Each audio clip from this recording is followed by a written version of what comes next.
All right, welcome everybody to another episode of Sit Around the Fire. I'm glad that you were here and joining us today. And I'm very excited to bring you a super awesome guest to speak to today that I've been really excited for a while since we got you booked on the show to have you on. But I am sitting here today about to have a conversation with Mr. Anthony Dyer. So welcome to the show, Anthony. Hey, thanks for having me, Ashley. It's a privilege and honor to be here. Yes, absolutely.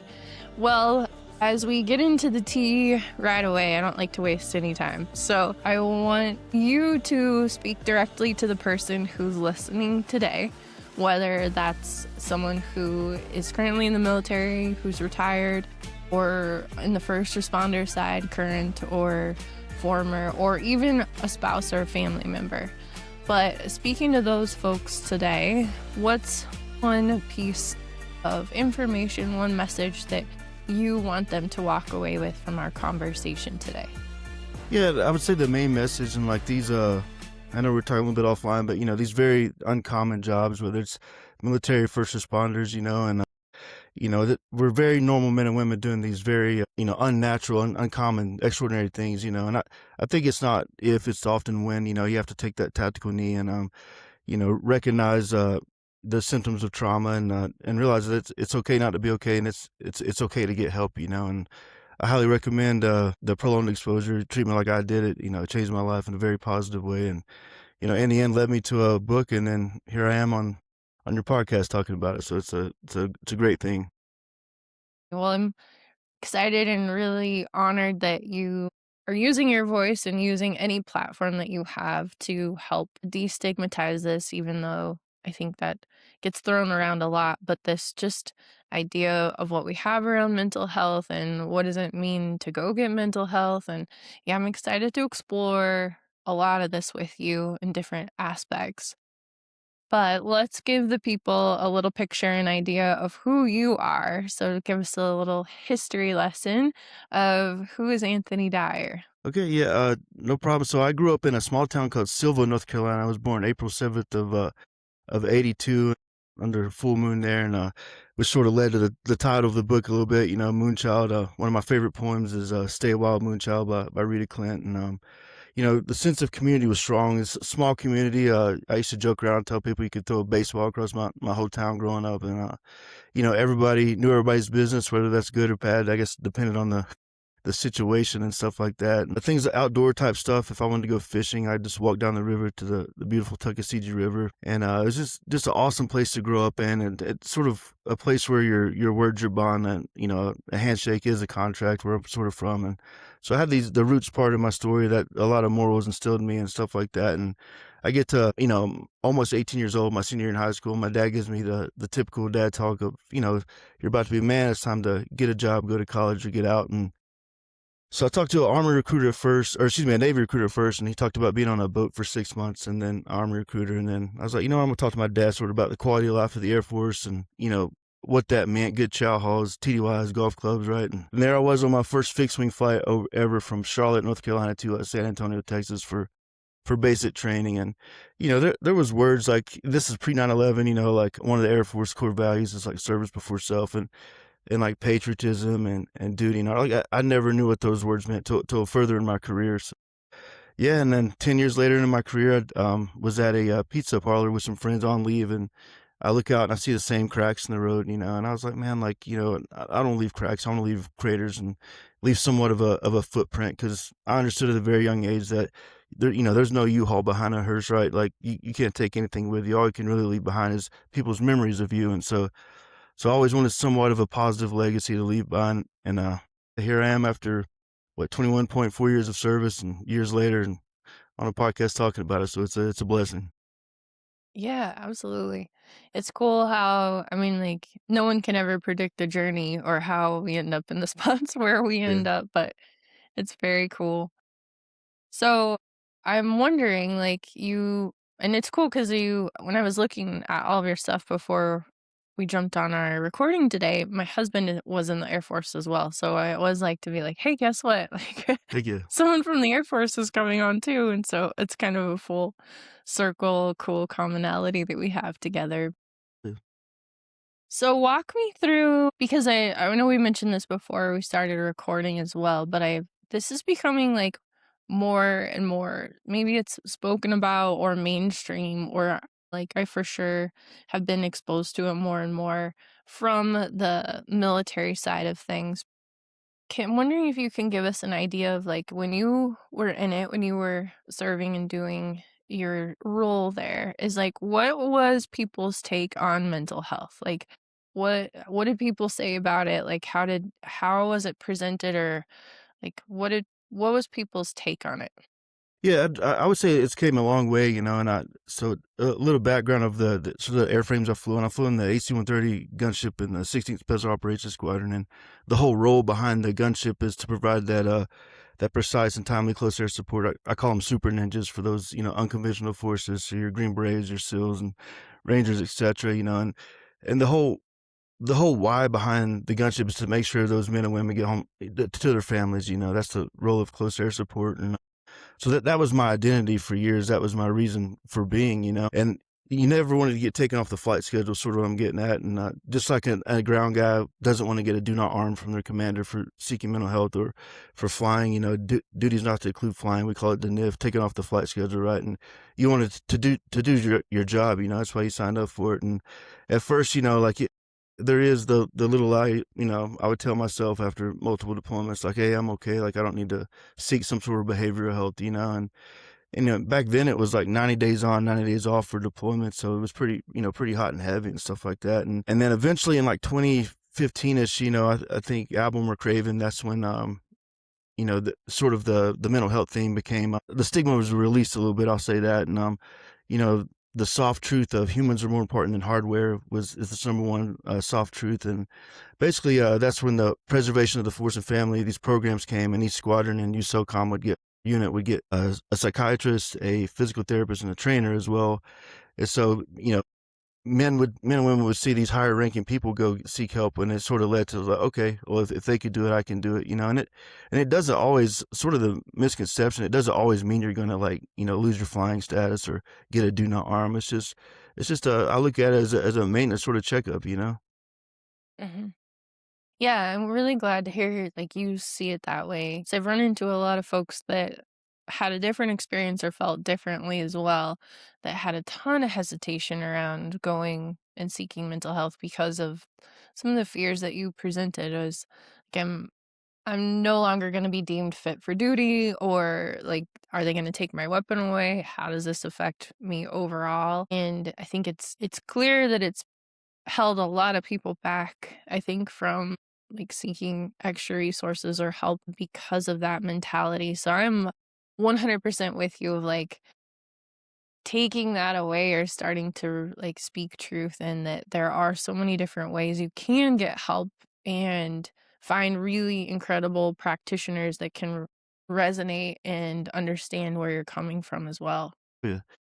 Yeah, and in this sort of life, right? Like, I'm sure with your background and many of your listeners as well. Like, you see sometimes the worst thing that could happen to someone, and that really does stick with you. There was a point in my career where I guess the trauma part of my career was when I went to the rescue helicopters and the Jolly Greens and the 41st Rescue Squadron. And I tell people on 8 June 2018 in East Africa, we saw the best side of that combat search and rescue where, 5 guys were saved. And then we saw the worst side where one American, one Eagle, when he got back on the operating table, had passed away. And, I just remember never feeling like that in my entire life, and that's, like I said, I didn't know what sacrifice was till that day, service before self, and it was forever etched in my heart and mind. And when you see that sacrifice, you realize like that is our nation's very best. There's a survivor's guilt build up and stuff like that. And it gets to a point in my career where I did about that for about 4 years and then went back to gunships. And, I got back, hit the retirement button. And when that why is gone, my identity was gone, and I'm in this personnelist type office filling out the infamous DD 214 blanket, right? And I walk out the office and there's not a door handle on the other side of that door. And it was sort of symbolic to me, like, man, like you can leave, but you can never really get back in. And so that led me to a really bad drinking problem at that point. And, my wife recognizes this, and what turned into a pint on the weekend, right? Turned into a pint a night with sleeping pills, just to go to sleep, really abusing it, right? And so she's like, you're the bottle of your daughter, and by the grace of God, I chose my family, thank God, and which led to prolonged exposure therapy, and highly recommend that. And that's sort of honestly how the pages of the book got put together. Yeah, absolutely. Where with the survivor guilt side of things, because I know this shows up. I mean, for you guys, for the military side, it's totally different. I think because it's not just like on the first responder side where we deal with this, but we don't really know. I mean, occasionally we'll know people, of course, but like for the most part, these are just like others strangers. But for you guys, like this is real because these are the people that you've lived with, you've trained with, like you do things with. And I'm wondering if you can speak a little bit to this survivor guilt side of things and how you noticed that start to show up for you. What was that like? It was, honestly sort of for the get-go, and, I'd put a Band-Aid on it to get through the rest of the deployment, but I remember, after that casevac, like, the experienced gunner on the left, he asked me to check the bottom of the aircraft for bullet holes and stuff like that, and I'm checking, there was no bullet holes, and I get to the front, and I see my aircraft commander, the pilot, and he didn't have to say anything, I just knew at that point that an American had passed away, and it just hit me like this Niagara Falls of just emotion sort of, and I'm trying to hold it together. And I remember going back to the tent before the debrief, because after something like this, there's always this huge long like debrief and stuff like that with the crews and everybody that was involved. And I just remember like I hear somebody in the camp talking about getting enough plywood for a casket, and there's a moment where like the C-130 had to come down from up north to where we were at, and the ramp lowered. And the casket that was built, there was an American flag draped over it, and his Green Beret brothers walked him up on there, and I just remember like, that's someone's brother, it's someone's son, someone's friend, right? And it just seeing that sacrifice, and it really showed me the cost of freedom and what that takes. And then the mind's a very tricky thing, right? You start you thinking like if I'd have been there 1 minute earlier, 5 minutes earlier, and it got so bad to a point in my career where this may sound crazy, but I was like timing myself driving to work, and the psychiatrist did a really awesome job. Is she's like, yeah, it's like you're putting a time constraint on yourself, and like you're limiting yourself because of that sort of the survivor's guilt you think you have, and stuff like that. And but yeah, it was then it was went from like subtle to just like in towards the end when the identity was lost of my why behind my jobs for all these years was gone. Like that's when that trauma demon really set in, and I started binge drinking, you name it, to sort of get through it. Well, I know you're not alone in this. Like, this is, I mean, I love this conversation, as difficult as it can be, because, again, when we find the commonality with one another, it just helps so much to understand and been there too.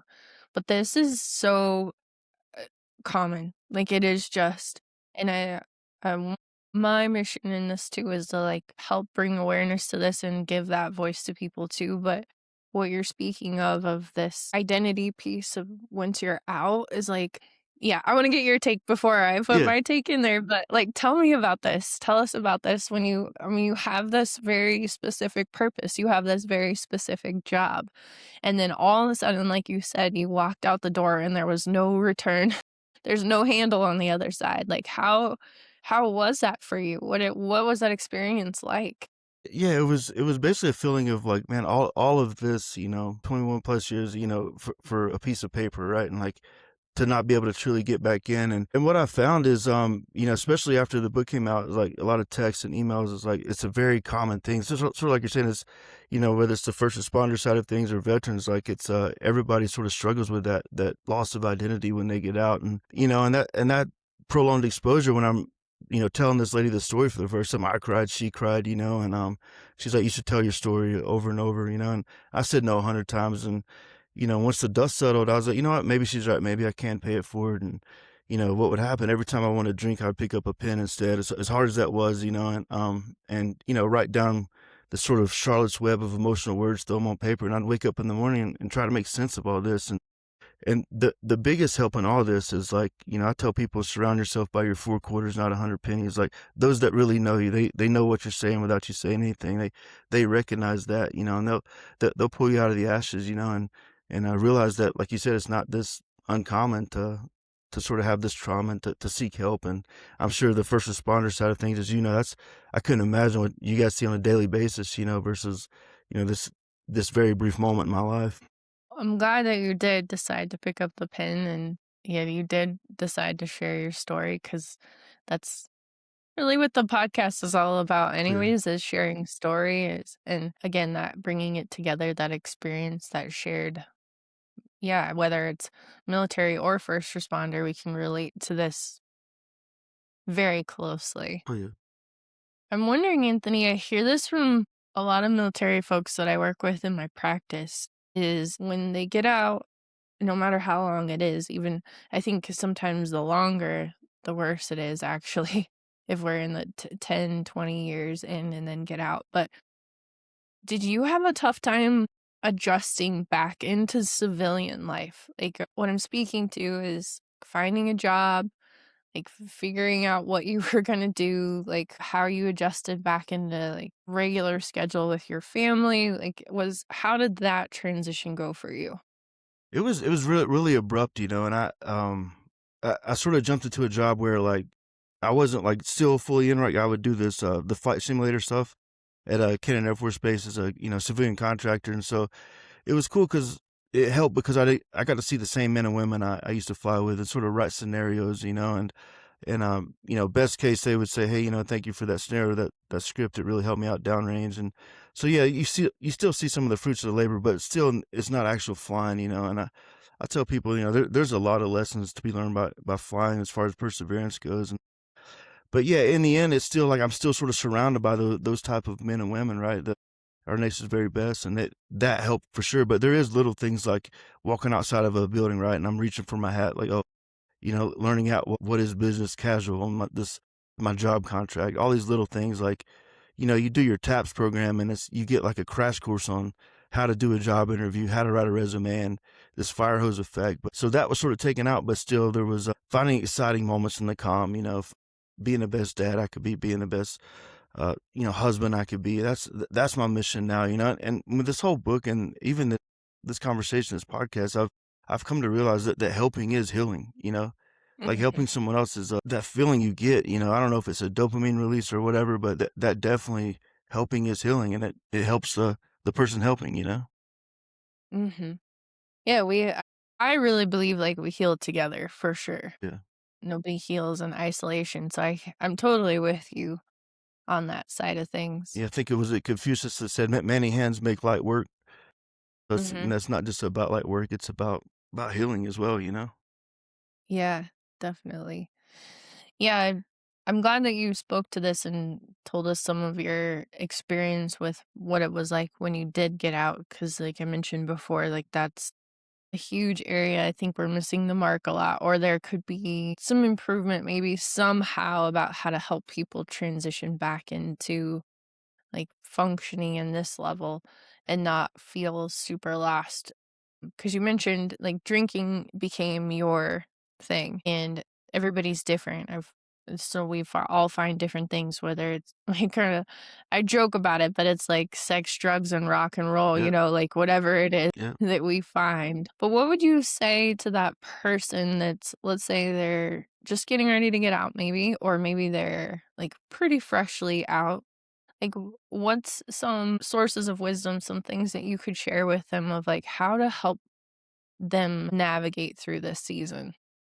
Yeah, and then I had to realize too at one point, like this machine goes on, right? Like, I had to, in a way, get over myself as well, right? And be like, this thing still goes on, like did my time, I served, and it's someone else's time to serve and for this great nation. And I think that you surround yourself, by those men and women, that iron sharpens iron. That's gonna hold you accountable as far as maintain and just being a decent person, a helping hand to each other, and at the same time, realize you can still get help when you're out of these type of jobs, and I use the VA even, a couple years after I got out, and medication that it's okay not to be okay, but it's not okay to do nothing about it. And it's often not if, it's when that hits, and just to raise your hand, to know thyself, right? And to seek that help.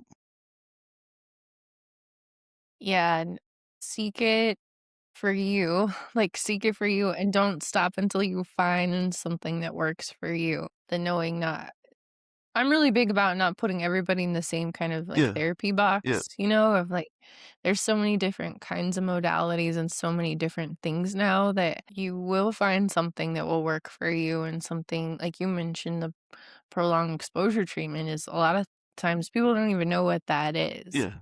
So I'm wondering like can you tell us a little bit about your side of it through that and the steps that you took to heal and now bring you on the other side where you are?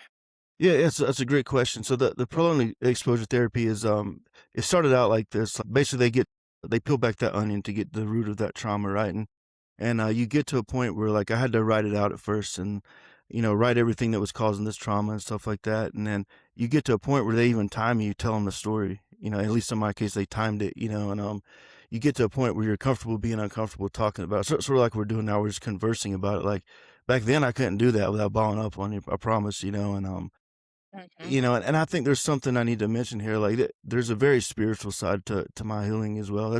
I call it the cornerstone of it, and I realized at a point going through this to where, like, I turned to everything, the bottle, psychiatry is also, don't get me wrong, that was a huge part of it and everything like that, but, like, I turned to everything else except for my faith, and I realized at that moment that the most honest, deep conversation I have ever had was, with myself and Jesus that night, and yeah, I've and since that moment, I knew that he had my back and he would pull me out of those ashes, and I think with all this stuff in life and these type of jobs, and when we're relying on a substance or we're relying on, someone else, ourselves alone, that's when God puts you sort of in isolation before elevation, and next thing you know, you got a platform to get your story out and to pay it forward and to help someone else out. And with the specifically with the drinking side, because I think that it's an interesting topic that comes up and it's an interesting topic to navigate because like you said, it was like half a pint on the weekends and then it turned into half a pint every night. And I think I know for sure from the first responder side that we really do like often normalize Yeah. this Yeah. is like, Yeah. "Oh, it's just normal," like, and a lot of social situations are centered around alcohol in some form or fashion, but it becomes very normalized, but can you speak to the person maybe that's actually, like, questioning in their mind right now is like, "Is this a problem for me?" Or, like, "Is this just normal that, like, my drinking hour starts at 4 o'clock and I drink until I go to bed?" But what would you say to that person that's maybe, like, starting to actually, um, be aware and maybe look at this within themselves right now? Yeah, and I think it's one of those things like when you know. Like I remember, and it was honestly turned into like a pint a night, right? And I would go through the door at like 4:30, and I was in this vicious cycle, where I would come in, shotgun it, and just waking up, just feeling terrible, and I would have these moments where I would wake up. The two questions I would ask myself, as embarrassing as this is, it always was embarrassing, but I'd be like, who do I owe money, and who do I need to apologize to? And this little lie I would tell myself, like, okay, well, I can't be an alcoholic because I can deploy 3 or 4 months without drinking and come back and binge drink. So, but in the end, the truth is, I was a raging alcoholic, and I had to come to a realization with that. And I think with like people like us, right, in these jobs, it's like we're all very all or nothing type men and women, right? So I never understood this thing about like, oh, you can go have 3 or 4 drinks and be social. Some people can. I think some people's DNA and our chemical dependency on things like sort of dictates that, and to recognize that and know if you got that bug, you definitely know it. I'm really glad that you brought that up because that translates across the board in so many different ways with, when from even our nervous system standpoint, when we're exposed to the stress and trauma consistently over time and it really like wreaks havoc on our stress hormones. It's like our nervous systems, our bodies become addicted to that drop or whatever you want to call it of hormones or like that constant stimulus of it. And so and I know, like, looking at myself in different ways and looking at other people is like it shows up in so many different areas Yeah, that we don't pay attention to, whether it's the drinking side, of course, but then it's, yeah, now I'm using a couple of pain pills or maybe even leaning into using Benadryl to go to sleep, yeah, or I go drop $1,000, at whatever store or online shopping or maybe more into gambling or all this kind of stuff is like we don't start to realize like, holy crap, our thresholds are so out of whack. Oh, yeah, and I think, I always what's interesting to me lately is, like, I hear these stories about, the ayahuasca and this sort of awakening that a lot of veterans are sort of it's more common now than not, but I'm sure the VA hasn't fully dove in there yet where that stuff goes, but I'm curious to, like, how that works, because these guys have these success stories about, like, "Yeah, I went down and there was, a shaman, and I did ayahuasca, and I haven't had a sip since." Like, that's remarkable, man, there's the curiosity in me, right, is like, "Man, like, what is that about?" So, I'm curious to Mhm. sort of what your thoughts on that, experiences with that, and is it like a spiritual thing? Is it a physical, like a dependent type thing, Like, what is that about? Yeah, that's a good question. I think it's both. I think that the power of the mind trumps anything. So if it's like a in the instant to change the habit or change the behavior, it can happen. We just have to believe that that's true and realize like how powerful your mind actually is. But in a lot of this stuff, I think that honestly, like in my opinion, the drinking or any of those behaviors is just a symptom. It's a symptom of the bigger problem. And I can't tell you how many times either I've said it or I've heard other people say is like, I'm just really good at compartmentalizing. Yeah. Like I'm just compartment and I was like, oh my gosh, if I had a dollar for every time I heard that, I'd be like rolling in the dough because like hear it so often and it gets I know it, like, on some level irritates me, but I'm like, "You can't, like, sit here and tell me you're good at compartmentalizing, but yet you see all these other things showing up in your life," or, like, "What are you gonna do with your compartments at the end of the day?" Like, they're still existing within you. That's the funniest, like Yeah. I don't know why. It's just it's like the tagline if I gave it to people. I'm really good at compartmentalizing. Yeah, yeah, and, some people maybe can, but, like, with me, like, a compartment's only so big, like, cubically, right? Like, you can only fit so much in that, and I think with symptoms, that's a very good way to put that because, like, the bigger problem, right? Like, I've always believed, like, with stuff like that and symptoms and trauma, like, when the grass is cut, the snakes will show, It's not if, it's when they show their face, and it's how you how you pivot and sort of you deal with that, that's the answer. Mhm. Yeah, I've really switched my mind frame around that or reconciling that within myself is a lot of that stuff is just symptoms.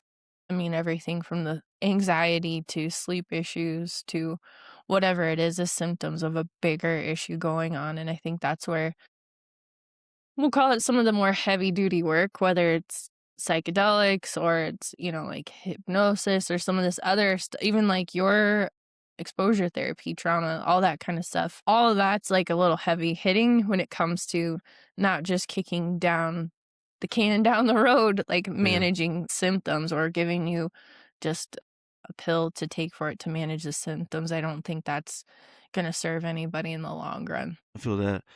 Yeah, and as far as I call it like a switch. There was a point in my career where, like, I put a bit in the book there as far as, not really compartmentalizing things, but, like, whatever I had personally going on in my life, there was this point in the squadron where I'd walk out with my flight kit, my helmet, and oxygen mask and stuff like that, and, it was in Old English, and it was like, "We who pass through these portals stand tall," and, like, that was sort of my moment, like, flying wise, like, once I crossed that threshold, like, whatever I had in my life, like, I would clear my mind and, like, just put it out of the picture. Because once those engines start up, that's the arena, as I call it. So there was, in a way, sort of that compartmentalization, but that was more of an on-off switch to get you through a flight or a deployment and stuff like that. I like the way you put it, the on off switch, because that's and I think that's where it gets confusing for people is Yeah, because they think that is compartmentalization, but that's just like I think clicking into you know what your job is, yeah, like you have a job to do, and you go into that like trained part of your brain, literally in your body, to know you do what you have to do. But like all of the stuff, all the other stuff, like seeing your friends pass away in like incredibly terrible situations or like seeing innocent civilians being killed, kids, like all these things, like all of that side of things, like that doesn't fit into a compartment. right. that is still residing within you. Your mind is telling you that, yeah, we put it in a nice little Rubbermaid and stuck it on the shelf in the garage. It's like, well, you still have a garage, so it's like, you gotta yeah, I think that's what I'm noticing at least is and what I noticed in myself is that I wasn't even consciously aware of how much all that stuff was really impacting me in other ways that I wasn't paying attention to. And that I think is when you have to take some radical accountability and realize like, okay, it's time to have a garage sale. Yeah. It's time to like get this stuff out of here and actually be able to like live a good life and to show up and be present and like you mentioned be with your family and like be a present dad and not have all this noise in the background. Yeah, yeah, and I like how you the garage, so I'm gonna have to use that metaphor. That's awesome, but yeah, and as far as the dad stuff, like, that is, like, everything in my life that I think is important, right? Like, and all that, like, the main thing is, like, the mission now, like I was saying, it is the raising of my daughter, and to not, let her see me down and out and drinking every day, and, it's about her now and not myself, and I like I said, that my family alone, just they got me out of that ditch, and I'm so grateful for that. Mm. Yeah, you said it great. A mission, right? Which you had a specific mission when you were a pilot. You were in the Air Force, you were doing that. But now realizing, okay, on this side of life in this new season, like what is my mission and my purpose? And that's I think what helps as well through this transition getting out is like you gotta find like what your purpose, what your mission's gonna be in this new season of life. Yeah, and that's a mission even in my job title. Like, it used to be aerial gunner, and it's called, like, special missions aviator, and you can only have so many penguins, right? So what the Air Force did was, like, they combined the aerial gunner with the loadmaster and the flight engineer, so you have the Swiss Army and, knife in the sky, so, even that alone is just a lot of responsibility, and it's honestly dangerous to even flying around a flagpole, you know what I mean? And to not Mhm. have that sorta anymore, yeah, I'd be lying if I said that didn't help, like, this process of healing and to help me see what's important after the dust settles, you know? Mhm. Yeah, you mentioned, like, what I didn't have anymore, Yeah. and what do you think, like this is just a curiosity question for myself because I've talked to a few individuals on the whole, like, out processing thing that happens, and it's kind of different in the first responder world, there really isn't an out processing, it's like, "Cool, well, that was your last shift, like, pack your stuff and there's the door." So there really isn't, like, a out processing, but you guys have, like, a more organized program in ways, I guess. But, like, where do you think or how was that process for you, and is there any room for improvement or, like, I don't know, I just don't always hear the best things about it, like, or Yeah. people feel like there's a lot of, like, loose ends, so I'm just wondering what your take is on it. Yeah, for me personally, like, it's one of those things that, like, if I look back, I'm lost, Ironically enough, they when you retire, usually they give you what is called a shadow box, and, it has your medals, the badges of your career, if you will, and, different pictures, different things, and the shadow itself is sort of what it is if you think about it, like, right now, that I'm facing the sun, right, and my shadow's behind me, I can't see that, like, that's in the past, all I can change and honestly, the roots and wings part of my story is the most important part is the wings because, like, it's good to know where you come from and to remember those lessons learned, but it's more important to know where you're going, and so I've always looked at that the shadow sort of symbolic in its own way with the shadow box. Mhm. Yeah, that's a good point, is, like, turning backwards, always looking back at something that's no longer existing, but, yeah, I have a really big passion for if I want and it's probably not the right way to say it with your group or whatever, but it's like, it just my heart like, I mean, I feel so honored and, of course, incredibly grateful for everyone who has served and all the things you've done, and, like, I just want anybody listening here to know that you are not alone in what's going on, that Anthony is here sharing his story, that there's so many other stories as well too, but, like, I wanted to circle back and bring this up because you mentioned the motto of like service to others. And I'm wondering if like, do you see this hanging people up in a way where this becomes so ingrained in your mind of like it's about service to others, putting others first all of the time that you forget to actually show up for yourself or you forget to serve yourself essentially. Do you think there's any like truth to that? Yeah, I would say that you definitely, what's that analogy they use about with a coffee cup? Like, make sure your coffee's at least half full before you start filling others, right? Because if you can't maintain clarity and just, honestly, just happiness yourself, like, how are you gonna project that onto someone else, right? And just, yeah, I definitely had to get my gremlins out of my system before, I definitely started sort of spreading this word and reaching out and people reaching out to me to know what path to sort of get them help with, but yeah, it's, definitely you gotta take care of your foundation, of yourself, Mm. And it's a big switch for us. I'm still on my journey and growing with it, allowing other people to show up for me without this like very strong service to others at the detriment of ourselves or almost being a martyr in ways. But when we realize and look at it in a different way, we realize that when we put ourselves first, when you fill your coffee cup first, and you feel so much better to show up for others, but you have so much more capacity. Ugh, Yeah, it that just can't be understood. and, something I should have mentioned, like, as far as, like, service to others, like, the biggest thing now, right, like, is you can give someone is your time, and I think it's just being present, and you can't fully be present if you're not present, right? You have to make sure you have that clarity and just that inner peace to sorta help someone out, get out of that trauma, and don't get me wrong, and, like, those men and women that pass away in these professions, that is our very best. The famous Bible verse, John 15:13, "Greater love hath no man than this, than a man lay down his life for his friends," and that's, when you see that, you recognize that is our nation's very best, right? And the 1 in the 100, Heraclitus talks about that, and that comes not just in the military, that comes in first responders, firefighters, policemen, paramedics, and so it's, I think it's always important to, sort of tell those people's story, don't let those situations die in the sand over there. Mhm. Yeah, I totally agree. And honoring I like to see it too as, like, honoring the mission moving forward as well, is, like, you know, how can we serve our brothers and sisters in other ways? How can we use our voice and show up for them? Because, man, there's just so much pain and suffering. You've said in your story as well too, is, like, you're in the dark, you're alone, you're in pain and you're suffering, and it doesn't get much worse than that.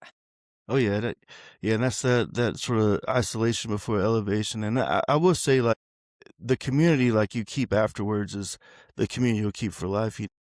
There's people, right?